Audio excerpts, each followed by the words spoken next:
میں موروثی طور پر ایک ذمہ دار گھرانے میں پیدا ہوا، جو میرا ذریعہ معاش ہے۔ میری گندم کپاس چاول چنا آپ لوگ ہیں، میرے آم امرود کنو مالٹے آپ لوگ ہیں۔ آپ میں سے ہر بچہ میرے لیے ایک پودا ہے، اور ایک پودا بھی ہل جائے نا تو دل پہ چوٹ پڑتی ہوئے پڑے تھی، تو میرا کلیجہ منہ کو آ گیا، میری بات ہی بند ہو گئی۔ تو تم اس سے قیمتی پودے ہو، وہاں تو پھر دوبارہ بھی لگ جائیں گے، لیکن تم میں کوئی اپنے مقصد سے ہٹتا ہے تو وہ تمہارا نقصان ہی نہیں، میرا بھی نقصان۔ کہ اس باغ کو پانی سینچنے کی توفیق اللہ نے میرے مقدر میں لکھی، تو میں ساری زندگی مثبت چلا ہوں، مثبت، کبھی منفی نہیں چلا۔ مجھے کسی سے نفرت نہیں، میرے دل میں کسی کے لیے بغض نہیں۔ اختلاف مجھے اپنے استادوں سے بھی ہوا، میں نے اپنی شاخ الگ کی، میرا اختلاف تھا۔ اختلاف تو میں نے اپنے بڑوں سے بھی کیا، لیکن مجھے کسی سے نفرت نہیں، میں کسی کو حقارت کی نظر سے نہیں دیکھ سکتا۔ جب میں طوائفوں کو بیٹی کہہ سکتا ہوں تو تم خود سوچو کہ میرے اللہ نے میرے اوپر کتنا کرم کیا۔ یہاں تک گئے کہ ابو طلحہ رضی اللہ تعالیٰ عنہ، جس کے بنے ساتھی، اس سے کہنے لگے میری 2 بیویاں ہیں، میں ایک کو طلاق دے دیتا ہوں، اور یہ دونوں ہیں، جو تجھے پسند ہے وہ لے لے، میں اس کو طلاق دے دیتا ہوں۔ یہاں تک مواخات قائم کی، لیکن جیسے آپ فرمائیں یہ صرف نبی کے لیے۔ جہاں وہی نہیں وہاں تو صحابہ نے بھی اختلاف کیا، یا رسول اللہ یہ خیمے یہاں پر اللہ کا حکم ہے، وہی ہے؟ کہا نہیں، میری رائے ہے۔ کہا پھر یہاں ٹھیک نہیں، وہاں ٹھیک ہے۔ تو جبریل آ گئے کہ جیسے یہ کہہ رہا ہے ویسے کیا جائے، جیسے آپ فرمائیں صرف نبی کے لیے۔ تو یہ کام کسی مشہور علمی یا تبلیغی، جو علم سے منسوب ہو، تبلیغ سے منسوب ہو، اس نے یہ کوئی نہیں کیا، آپ کو کہیں نہیں ملے گا۔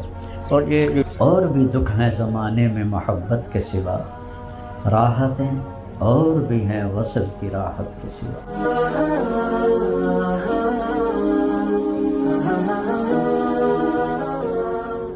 فارسی کا ایک شعر ہے جو آج کے ہمارے اس اجتماع پر بڑا فٹ آتا ہے۔ تازہ خواہی داشتن گر داغ ہائے سینہ را، تازہ خواہی داشتن گر داغ ہائے سینہ را، گاہے گاہے باز خاں این قصہ پارینہ را۔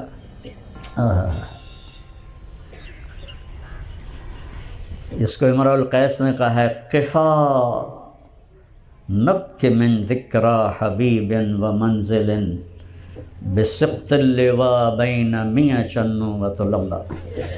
عبد الحکیم، یہ گاہے گاہے باز خاں، خیر فارسی تو نہ تمہیں آتی نہ مجھے آتی ہے، اشعار یاد ہیں فارسی کے، تو وہ کہہ رہا ہے کہ دل کے داغوں کو اگر زندہ رکھنا ہے،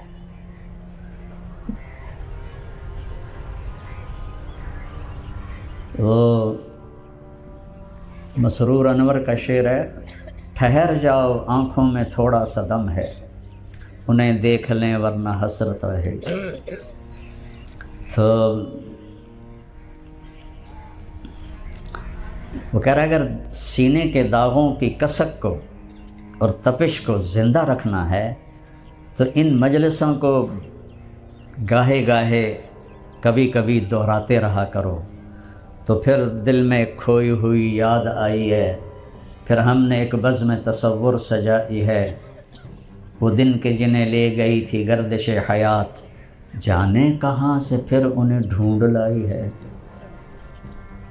اب مجھے تو آپ کی شکلیں بھی یاد نہیں ہیں 2-4 کے سوا۔ تو آپ ہمارا سرمایہ ہیں اور ہمارے لیے ذخیرہ آخرت ہیں۔ میں موروثی طور پر ایک ذمہ دار گھرانے میں پیدا ہوا، جو میرا ذریعہ معاش ہے۔ میں نے اس 70 سال کی زندگی میں صرف 4 مہینے ذمہ دارہ کیا ہے، 4 مہینے۔ پھر میری زندگی یا مدرسہ ہے، سب سے پہلے نمبر پر تبلیغ ہے، مدرسہ ہے، مطالعہ ہے، اور اللہ کے نام پر چلنا اور پھرنا۔ تو میری گندم کپاس چاول چنا آپ لوگ ہیں، میرے آم امرود کنو مالٹے آپ لوگ ہیں۔ آپ میں سے ہر بچہ میرے لیے ایک پودا ہے، اور ایک پودا بھی ہل جائے نا تو دل پہ چوٹ پڑتی۔ میں نے باغ لگوایا، کوئی 400 آم کے پودے لگوائے، تو میں اس وقت فجر کے بعد، اب تو فجر کے بعد مجھے سونا پڑتا ہے کہ میرا سر درد ہی ایسا ہو گیا ہے کہ میرا چھٹکارا نہیں ہو رہا۔ تو وہ میں نے ایک لمبا چکر لگایا، اور واپسی پر میرے ساتھ کون تھا یاد نہیں، میں اس سے باتیں کرتا ہوا آ رہا تھا، تو میرا منہ ادھر تھا، اور وہ جو پلاٹ تھا جس میں وہ پودے تھے وہ ادھر تھا۔ تو اس سال کورا شدید پڑا، یعنی ہوا کی نمی برف کے ٹکڑے بن جاتی ہے، وہ زمین پہ گرتی ہے، اس سے چھوٹے پودے جل جاتے ہیں۔ تو میں پتہ نہیں ایک کوئی بات بڑے جوش سے کہہ رہا تھا، تو میں نے ایسے دیکھا تو 400 کے 400 ختم ہوئے پڑے تھے، تو میرا کلیجہ منہ کو آ گیا، میری بات ہی بند ہو گئی۔ تو تم اس سے قیمتی پودے ہو، وہاں تو پھر دوبارہ بھی لگ جائیں گے، لیکن تم میں کوئی اپنے مقصد سے ہٹتا ہے تو وہ تمہارا نقصان ہی نہیں، میرا بھی نقصان ہے، کہ اس باغ کو پانی سینچنے کی توفیق اللہ نے میرے مقدر میں لکھی۔ تو میں ساری زندگی مثبت چلا ہوں، مثبت، کبھی منفی نہیں چلا۔ مجھے کسی سے نفرت نہیں، میرے دل میں کسی کے لیے بغض نہیں۔ اختلاف مجھے اپنے استادوں سے بھی ہوا، میں نے اپنی شاخ الگ کی، میرا اختلاف تھا۔ اختلاف تو میں نے اپنے بڑوں سے بھی کیا، لیکن مجھے کسی سے نفرت نہیں ہے، میں کسی کو حقارت کی نظر سے نہیں دیکھ سکتا۔ جب میں طوائفوں کو بیٹی کہہ سکتا ہوں تو تم خود سوچو کہ میرے اللہ نے میرے اوپر کتنا کرم کیا۔ ان کی میں نے شادیاں کروائیں، اور ان کے بیماروں کے علاج کروائے، کئیوں کو عمرے کروائے۔ کون کرواتا؟ شاہ اسماعیل شہید کا ایک واقعہ ہے صرف، جو وہ موتی نامی طوائف کے کوٹھے پر گئے تھے، یہاں 250 طوائفیں تھیں جن سب کی خدمت کرنے کا مجھے اللہ تعالیٰ نے موقع دیا۔ تو جو چیز رواج میں ہوتی ہے اسی پر لوگ چلتے ہیں۔ اب دینی طبقہ اور مدارس کا طبقہ جب وہ مدرسے سے نکلتا ہے تو وہ کہتا مجھے کہیں پڑھانے کی جگہ مل جائے، مجھے کوئی مسجد مل جائے، مجھے کوئی مدرسہ مل جائے، میں اسکول ٹیچر بن جاؤں، بس یہاں ذہن گھومتا ہے۔ اب دعوت کے کام کو اللہ نے زندہ کیا تو کچھ وقت میرا تبلیغ میں لگ گیا، باقی میں چاہتا ہوں میں کہیں پڑھاؤں، چونکہ یہ ایک رواج میں آئی ہوئی چیز ہے۔ لیکن میں کسی کی انسانی خدمت کروں، کسی کی مادی خدمت، انسانی تو یہ سب سے بڑی انسانی خدمت تو یہ ہے جو مسجد کا بچہ کر رہا ہے، جو مدرسے کا بچہ کر رہا ہے، جو ہے آپ قرآن کے قاری کو، آپ سب سوچتے ہو کہ قرآن پڑھانے کی بجائے مجھے کہیں کتابیں پڑھانے کا موقع ملے۔ یہ کتنی بڑی ہماری کج فہمی ہے کہ قرآن سے بڑی بھی کوئی کتاب ہو سکتی۔ خیرکم من تعلم القرآن و علمہ، خیرکم من تعلم المنطق و علمہ ہے، خیرکم من تعلم قدوری و علمہ۔ قرآن ہے لیکن اس کو بہت گھٹیا سمجھا جاتا ہے۔ اس سے بڑی چیز کیا ہو سکتی ہے کہ آپ اللہ کی کتاب براہ راست پڑھا رہے ہیں۔ تو یہ ماحول کی چیزیں ہیں، اس سے ہٹ کر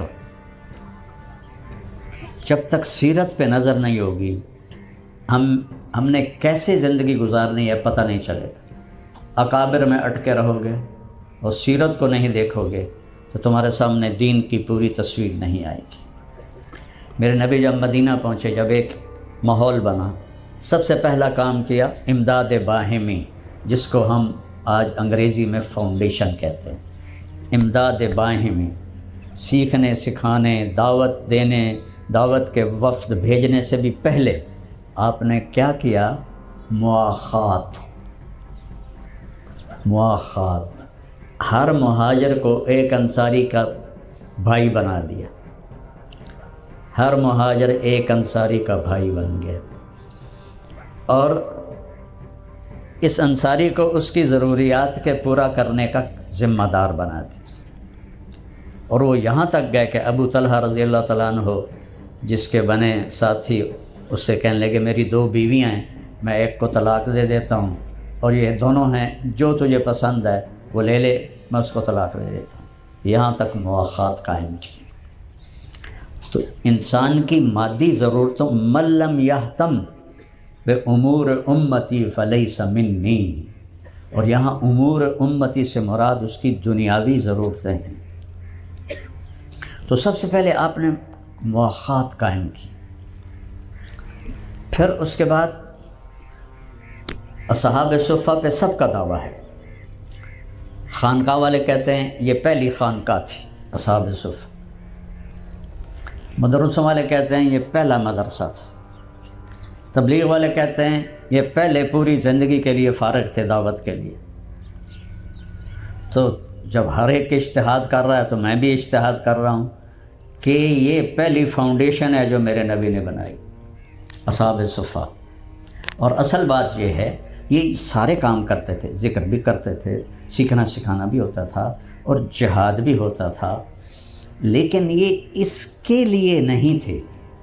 یہ فقیر لوگ تھے، ان کا کوئی گھر نہیں تھا، ان کے پاس لباس تک نہیں تھا، تو میرے نبی نے ان کو مسجد نبوی کے باہر ایک چبوترے پہ بٹھایا، اور روزانہ رات کو آپ انصار سے پوچھتے کون کتنے آدمی لے جائے گا کھانا کھلانے۔ تو اصل ان کے جمع ہونے کی وجہ بے گھر ہونا تھا اور فقر و فاقہ تھا، لہذا صدیقی دور میں سارے ہی اصحاب صفہ غائب ہو گئے جب مال غنیمت آئے۔ اگر یہ ذکر کے لیے تھا تو وہ تو ایک مستقل تقاضا ہے، علم کے لیے تھا تو وہ ایک مستقل تقاضا ہے، تبلیغ کے لیے تھا تو وہ ایک مستقل تقاضا ہے، جہاد کے لیے تھا تو ایک مستقل تقاضا ہے، تو ان کی تعداد بڑھنی چاہیے تھی، لیکن وہ تو غائب ہو گئے، ختم ہو گئے۔ تو اگر سارے اجتہاد کر رہے ہیں تو ہم رجال و نحن رجال، ابو حنیفہ رحمہ اللہ نے فرمایا تھا کہ ہم رجال و نحن رجال، یہ بات اکابر پرستی کی کتنی نفی کرتی۔ اکابر کا احترام ہے، ادب ہے، لیکن جیسے آپ فرمائیں یہ صرف نبی کے لیے۔ جہاں وحی نہیں وہاں تو صحابہ نے بھی اختلاف کیا، یا رسول اللہ یہ خیمے یہاں پر اللہ کا حکم ہے، وحی ہے؟ کہا نہیں، میری رائے ہے۔ کہا پھر یہاں ٹھیک نہیں وہاں ٹھیک ہے۔ تو جبریل آ گئے کہ جیسے یہ کہہ رہا ہے ویسے کیا جائے۔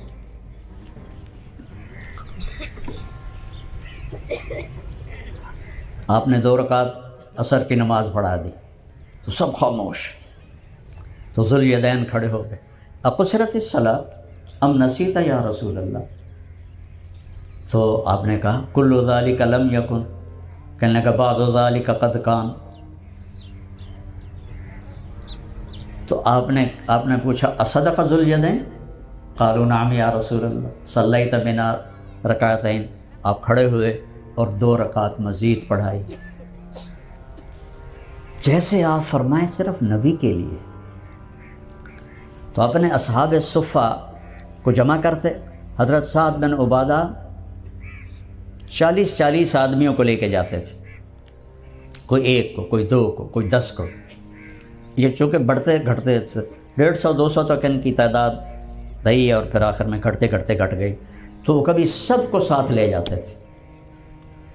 تو یہ کام کسی مشہور علمی یا تبلیغی جو علم سے منسوب ہو، تبلیغ سے منسوب ہو، اس نے یہ کوئی نہیں کیا، آپ کو کہیں نہیں ملے گا۔ اور یہ جو یوسف بتا رہا تھا، اس نے بہت بعد کی بات شروع کی ہے۔ میں جب رائمنڈ پڑھتا تھا تو میں نے اس وقت سے یہ کام شروع کیا تھا کہ بنگلہ دیش کے جو لڑکے تھے ان کا کوئی کسی قسم کہیں سے بھی نہیں تھا ان کے پاس پیسہ آنے کا ذریعہ، میں ان کو اپنے جیب خرچ سے پیسے دیتا تھا. میں نے وہاں سے شروع کیا. اور وہ ہمارے ایک وارڈن آ گئے،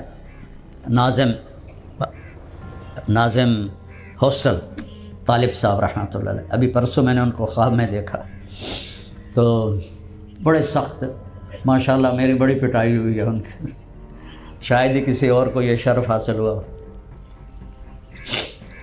تو وہ فلم دیکھنے پہ بہت مارتے تھے. اس سے پہلے عظیم صاحب تھے، وہ اتنی پکڑ نہیں کرتے تھے. تو ایک فلم آئی Fall of the Roman Empire, وہ بھی پلازا سینما پر لگی ہوئی تھی. تو اس کی پہلے بکنگ ہو رہی تھی.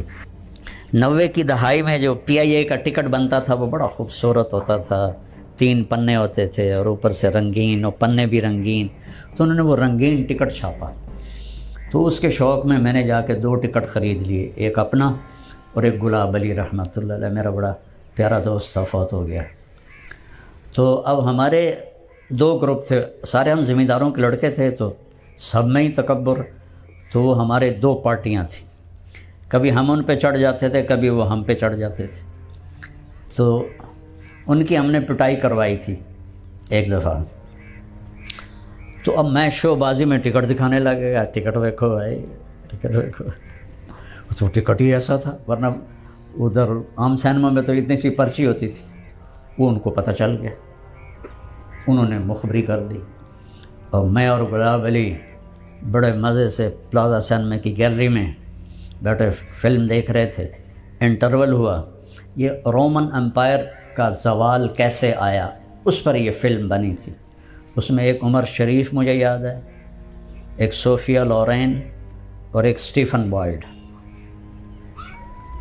تو عمر شریف مسلمان تھا، مصری تھا.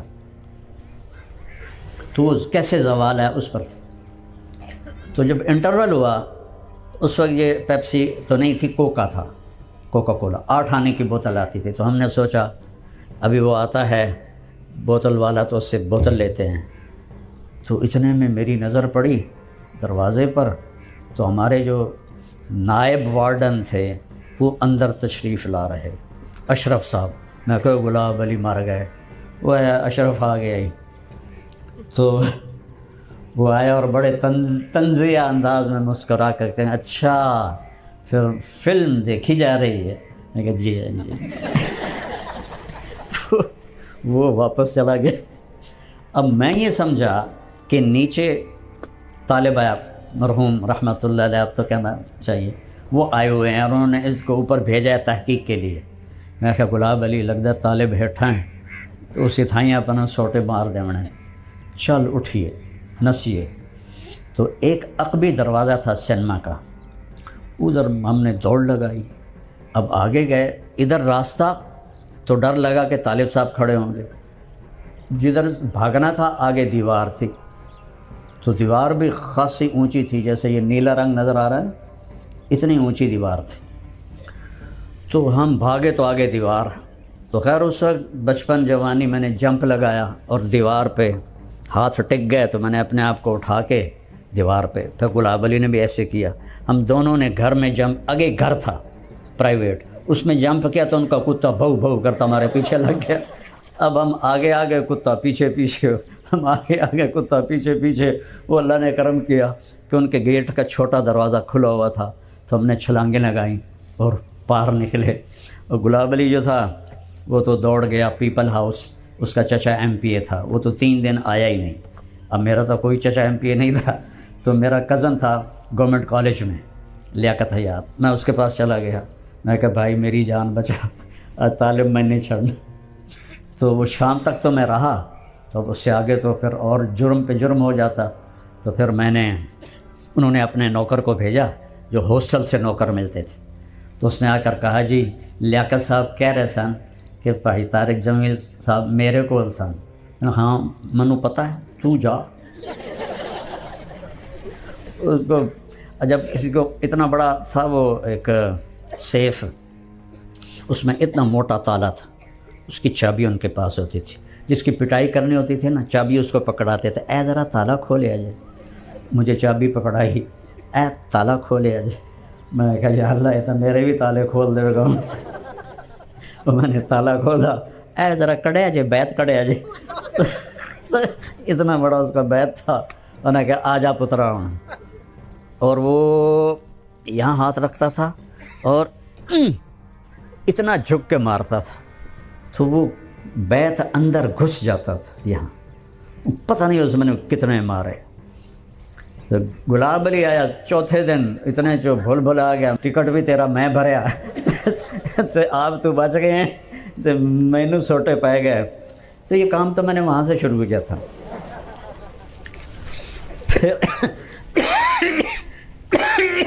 پھر جب اللہ نے مجھے تبلیغ میں لگایا تو میں رائمنڈ میں ان بچوں کی مدد کرتا تھا، بچے کے سب فوت ہو گئے۔ پھر جب اللہ تعالیٰ نے مجھے فراغت دی اور میں گھر کے امور میں زیادہ تو رائمنڈ ہوتا تھا پوری زندگی، تو سب سے پہلا جو میں نے شادی کے لیے پیسہ دیا، یہ 1982-83 کے آس پاس کی بات، تو ہمارا نائی آیا، کہا جی میاں صاحب دھی ٹورنی۔ میں کہا کتنے پیسے چاہیے؟ جی 5000 میرا کم ہو جیسے۔ تو اپنے گاؤں میں پہلی دفعہ بڑی رقم، یہ بہت بڑی رقم ہے، اس وقت ڈالر بھی 4 روپے کا تھا، چونکہ 82 میں جب میں انگلینڈ گیا چلے کے لیے تو 4 روپے کا ڈالر خریدا اور 19 روپے کا پاؤنڈ خریدا۔ 5000 بہت بڑی رقم تھی۔ تو اس کے بعد پھر چونکہ میرا ایک نام بنتا گیا تو میں اس طرح لوگوں کو دیتا تھا، جو آ گیا دے دیا، جو آ گیا دے دیا۔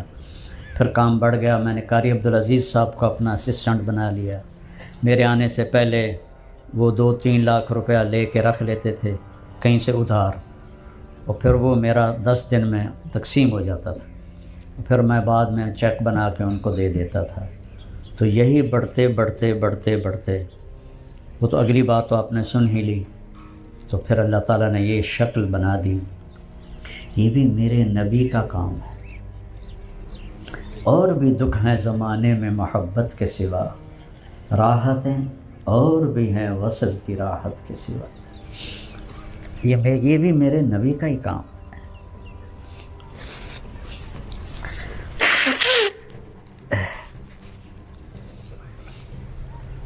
لیث بن سعد رحمۃ اللہ علیہ امام مالک کے ایسے پائے کے آدمی ہیں، علم میں ہو سکتا ہے تھوڑا اوپر ہی ہوں، لیکن مقدر امام مالک کا بڑا تھا، ان کو شاگرد ملے ایسے۔ پھر دوسرا وہ مدینہ میں تھے تو ان کا علم پھیل گیا۔ لیث بن سعد مصر میں تھے، مصر کوئی علمی مرکز نہیں تھا، تو اس لیے ان کی بات وہ اس طرح نہیں چل سکی۔ روزانہ ان کا دسترخوان لگتا تھا اور گوشت شوربہ، تو جب وہ ہر ایک کے لیے پلیٹ الگ ہوتی تھی، تو جب وہ شوربہ ختم ہوتا تو پلیٹ میں 1 دینار پڑا ہوتا تھا،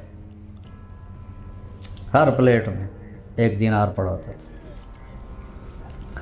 اور جب وہ چلتے تھے اس میں نیل میں، اسکندریہ سے قاہرہ یا قاہرہ سے اسکندریہ، تو ان کے 3 بحری جہاز ہوتے تھے، ایک میں وہ خود علماء شاگرد، دوسرے میں ان کے اہل و عیال بیوی بچے باندیاں، اور تیسرے میں مطبخ غلام کھانا۔ تو اس پر سمندروں اور دریاؤں میں چلتے ہوئے بھی ان کے فاؤنڈیشن کھانا کھلا رہی ہوتی تھی۔ تو چونکہ آپ بچوں کو مطالعے کا ذوق نہیں، میں غلط کہہ گیا ہوں، آپ صرف درسی کتابیں پڑھتے ہیں، سیرت اور سیر الصحابہ اس کے پڑھنے کا ذوق کوئی نہیں، یا پھر اپنے اکابر کی کتابیں پڑھتے ہیں، تو ان میں عبادت ہے، انسانوں کی ضرورتوں کا خیال کوئی نہیں تھا۔ تو ہو سکتا ہے آپ کو اشکال ہو کہ یہ یہ تو طریقہ ہمارے اکابر کا نہیں ہے. تو میں آپ سے یہ عرض کرتا ہوں کہ قدوہ صرف اپنے نبی کو بناؤ، صرف اپنے نبی کو بناؤ.